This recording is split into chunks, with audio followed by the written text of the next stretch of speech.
All right, our final inductee this evening is the South Kingstown High School boys basketball teams. 3 consecutive years. We had three teams going in together. We thought that was fitting, from 1965 to 1967. And so the caption in the Providence Journal read, South Kingstown's Fabulous Rebels, underneath a photograph of Ray Johnson cutting down the nets at Providence College Alumni Hall in March of 1965.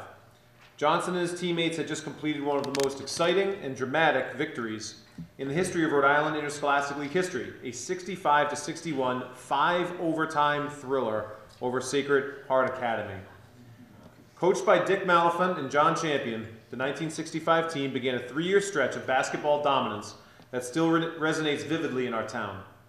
The Rebels were a dominant team from a small town in Class C, Rhode Island.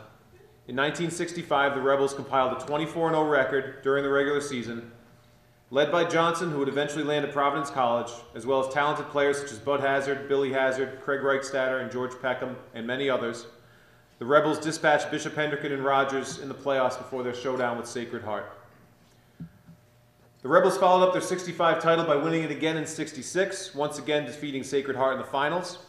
The following year, the Interscholastic League determined in 1967 that only Class A schools would be able to compete for a state championship. So what did we do? But SK moved up 2 divisions and then won for a 3rd consecutive year. So, yeah.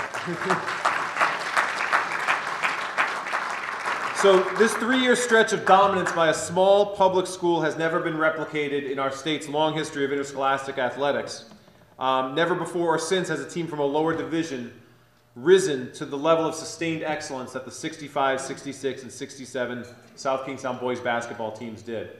On a note, it's really interesting going through this process of, forming this association and getting to know different people down through this. I wasn't born in South Kingstown. This is, my first foray into the town. But getting to know a lot of the guys from this team, it just was really amazing to me how close many of them still are, how many of them still keep up with each other, are still friends, still talk so fondly about their experience on the team. And it really is something I think just tells you a lot about our school and our town. So anyway, congratulations to them. And please, the members of the team who are with us here tonight, if you all come on up to the podium, accept your plaques on that behalf, and thank you very much. Congratulations.